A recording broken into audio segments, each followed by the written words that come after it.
இம்சை 21.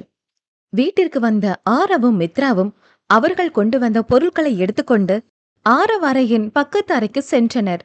மித்ராவை அழைத்துக் கொண்டு அவளது வீட்டிற்கு செல்லும் முன்பே சில வேலையாட்களை அழைத்து தனது அறையின் பக்கத்து அறையை தயாராக வைக்கும்படி கூறியிருந்தான் ஆரவ்.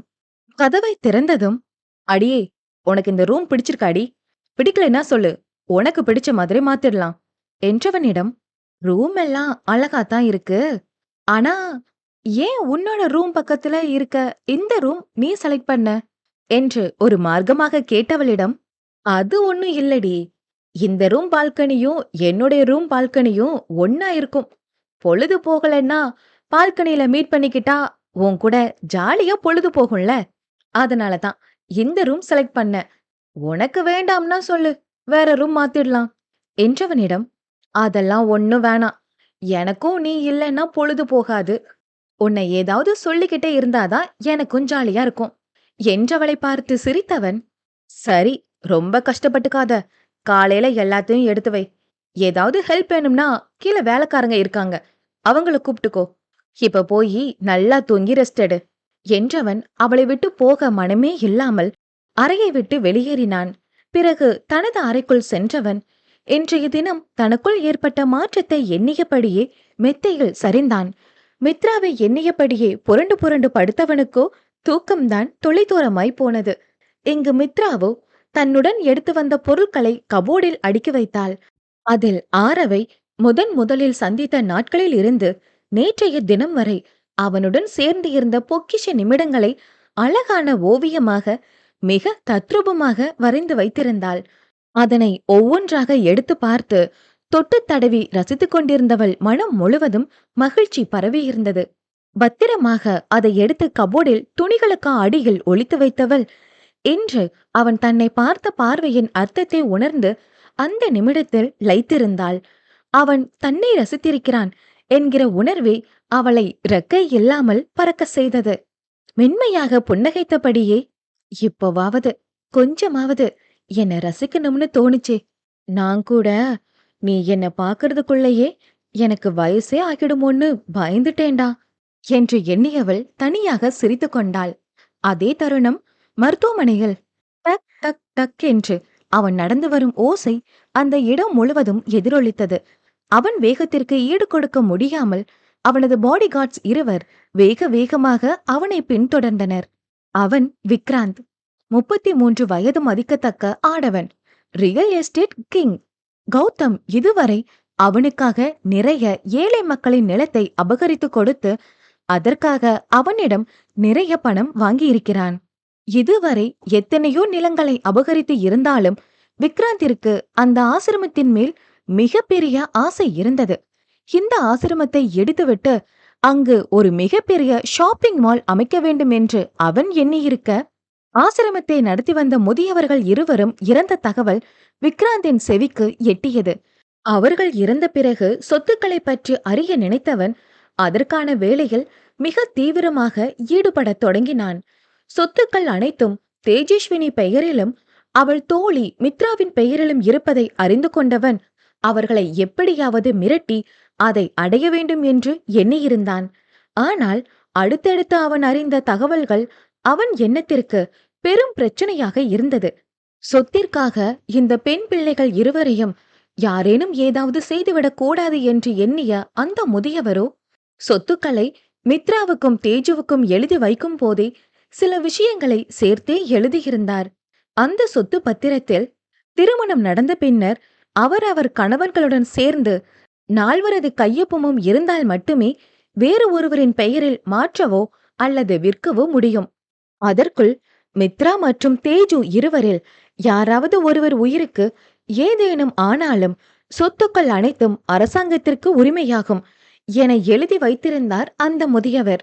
என்ன செய்வது என்று யோசித்தவனுக்கு கௌதமின் நினைவு வர அவனை அழைத்து டீல் பேசியிருந்தான் விக்ராந்த்.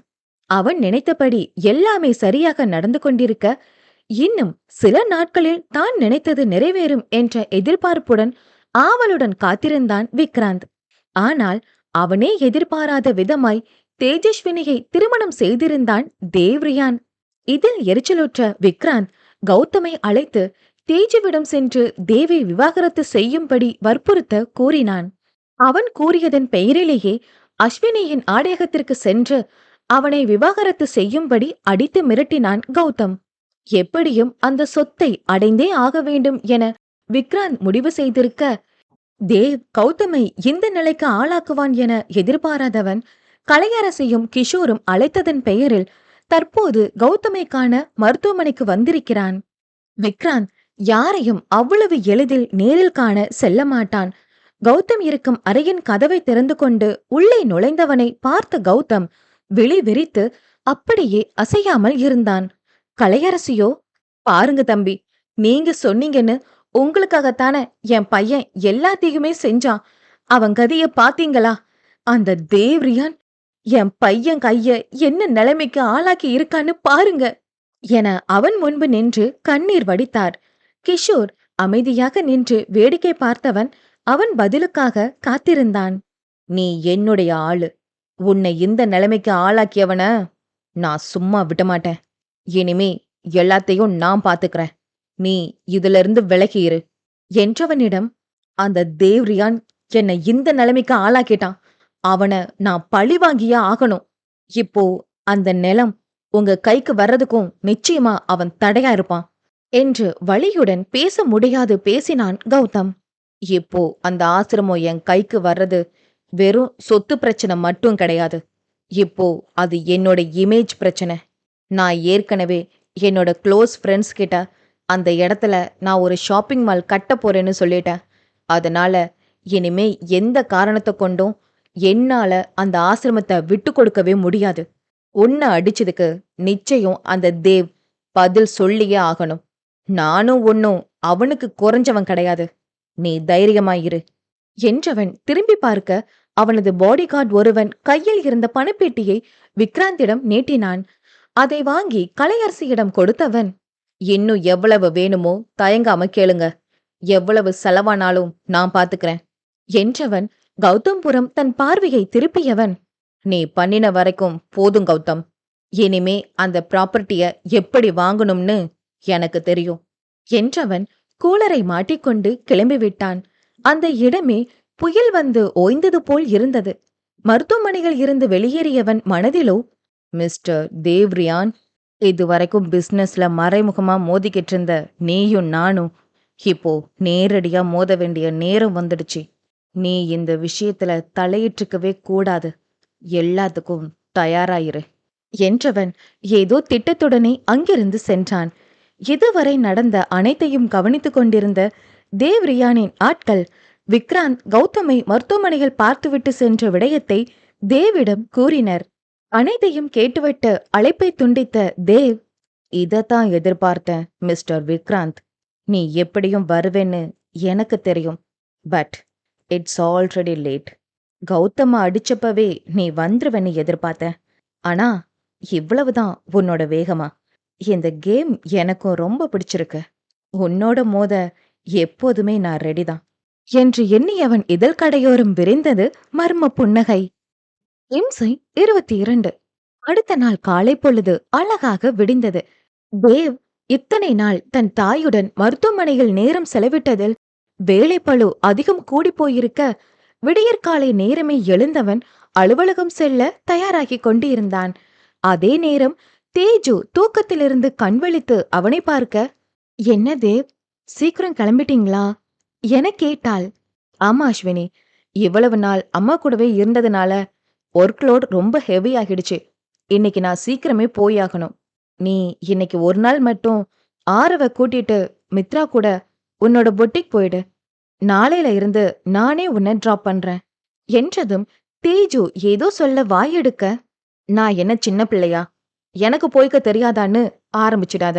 நல்ல பொண்ணா சொல்றத கேட்டுக்கோ என்றவனோ அவள் நெற்றிகள் முத்தமிட்டு விட்டு, நான் நைட்டு வர கொஞ்சம் லேட் ஆனாலும் ஆகும். நீ வெயிட் பண்ண வேண்டாம், தூங்கிடு என கூறியவன் அவசர கதியாக அந்த அறையிலிருந்து வெளியேறினான். அவனுடன் இருந்த இந்த சில நாட்களாகவே அவன் அன்பில் முழுவதுமாக திகைத்தவள் வேறு எந்த சிந்தனையும் இல்லாமல் வாழ்வில் முதன் முறையாக பாதுகாப்பாகவும் நிம்மதியாகவும் உணர்ந்தாள்.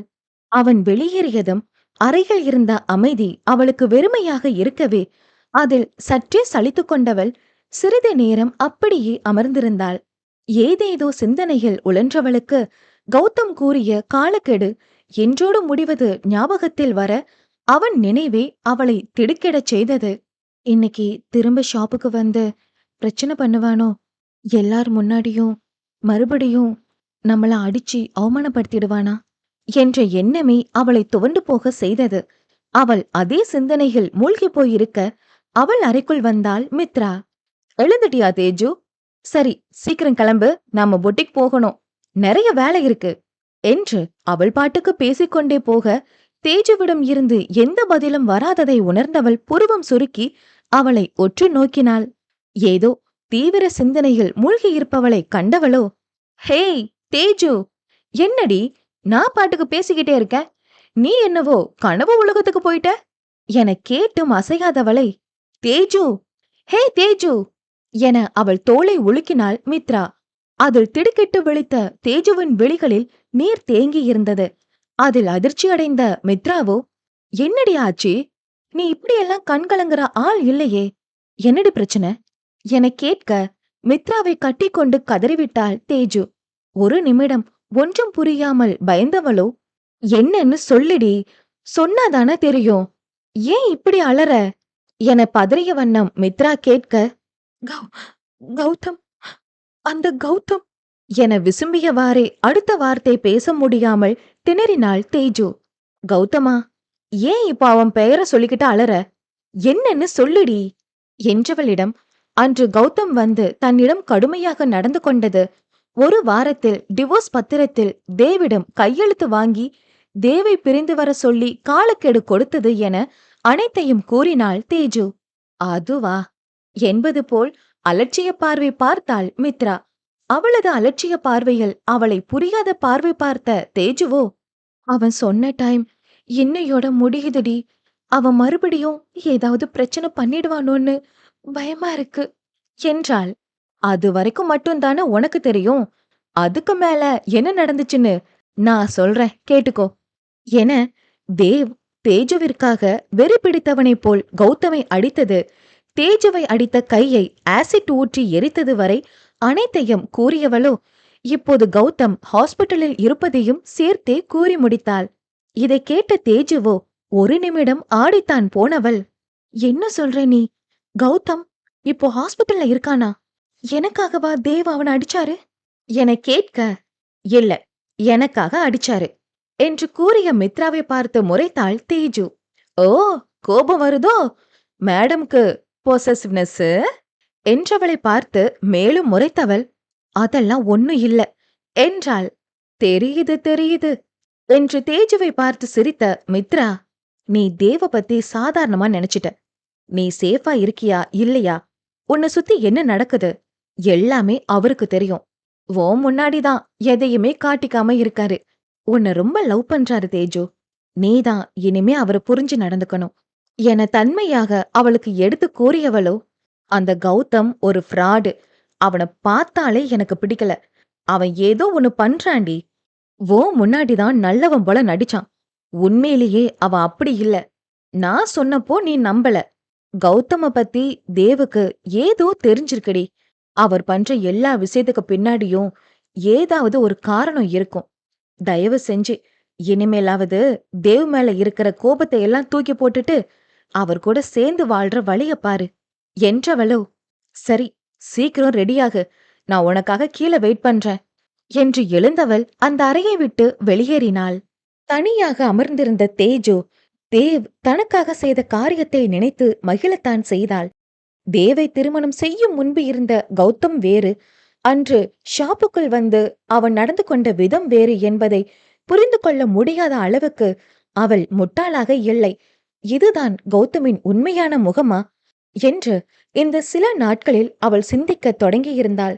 மித்ராவும் இத்தனை நாட்கள் உடன் இல்லாதது போகவே யாரிடம் சொல்வது என்று தெரியாமல் மனதிற்குள்ளே புழுங்கிக் கொண்டு இருந்தவளுக்கு இந்த செய்தி சற்றே ஆறுதலாக இருந்தது.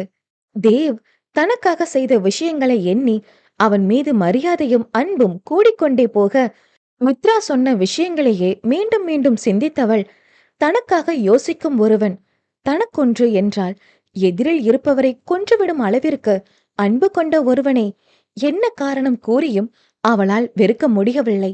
சிந்தனையிலிருந்து வெளிவந்தவள் நேரமாவதை உணரவே பிறகு தன்னை தயார்படுத்திக் கொண்டு கீழிறங்கி சென்றவள் ஆதித்யன், ஆரவ் மற்றும் மித்ராவுடன் சேர்ந்து காலை உணவை எடுத்துக்கொண்டாள். அவள் மனம் நிம்மதியாக உணர்ந்தது. பிறகு தன் அத்தையிடம் சென்று நலம் விசாரித்துவிட்டு சாப்பிட உணவையும் மருந்து மாத்திரைகளையும் கொடுத்தவள் தனது வேலையை பார்க்க எந்த பயமும் இன்றி ஆரவ் மற்றும் மித்ராவுடன் சேர்ந்து அவள் ஆடையகத்திற்கு சென்றாள். தேஜுவிற்கு இந்த நாள் முழுவதும் தேவ் நினைவாகவே இருக்க அவனது எண்ணிற்கு அழைக்கலாமா வேண்டாமா என யோசித்துக் கொண்டே இருந்தவள் ஒரு வழியாக தேவின் எண்ணிற்கு அழைப்பை ஏற்படுத்தினாள். எதிர்முனையில் பரபரப்பாக வேலை பார்த்து கொண்டிருந்த தேவ் அவன் கைபேசி சினுங்கியதில் யார் என்று பார்த்தவன் உள்ளமோ மகிழ்ச்சிகள் துள்ளியது. முதன் முறையாக தனக்கு அழைக்கிறாள் என்பதை பார்த்தவன் மனமோ மகிழ்ச்சியில் இருக்க சட்டென அந்த எண்ணம் மறைந்து ஏதாவது பிரச்சனையாக இருக்குமோ என்று பதறினான். வேகமாக அழைப்பை ஏற்றி காதில் வைத்தவனோ பதறிய வண்ணமே, "என்னாச்சு அஸ்வினி, ஏதாச்சும் பிரச்சனையா?" என பதட்டத்துடன் வினவ, அவன் பதட்டத்தில் உள்ள அன்பை உணர்ந்தவளுக்கோ சற்று வியப்பாகத்தான் இருந்தது. அது அது ஒண்ணுமில்ல, சும்மாதான் கூப்பிட்டேன்" என்று அவள் கூறியதும் தான் இயல்பானவன், "சும்மாவா?" என ஆச்சரியமாக கேட்டான். "ஆமா, ஏன் கூப்பிடக்கூடாதா?" என்ற அவளது கேள்வியில் இதழ் மடித்து சிரித்தவன், "கூப்பிடலாமே, எத்தனை முறை வேணாலும் கூப்பிடலாமே" என்று அவன் புன்னகைத்தவாறு கூற அதே புன்னகை இவள் இதழ்களிலும் ஒட்டிக்கொண்டது. பொதுவாக சில வார்த்தைகள் அவனிடம் பேசிவிட்டு அழைப்பை துண்டித்தவளோ மனம் முழுவதும் நிறைவாக உணர்ந்தாள். எதிர்ப்புறம் தேவிற்கோ முதலாக அவளாக அழைத்து பேசியது அளவற்ற மகிழ்ச்சியை கொடுக்க தனியாக சிரித்தபடி நின்றிருந்தான். தேஜுவை உடனடியாக காண வேண்டும் என்று அடம் பிடித்த மனதை அடக்கியவன் அலுவலக வேலையினை சிறிதும் ஓய்வின்றி துரிதமாக செய்து முடித்து தேஜுவை காண வேகமாக வீட்டிற்கு சென்றான். இங்கு தேஜுவும் அனைத்து வேலையும் முடிந்து மித்ராவுடன் திரும்ப வீட்டிற்கு வந்தவள் அவனுக்காக காத்திருக்க தொடங்கினாள்.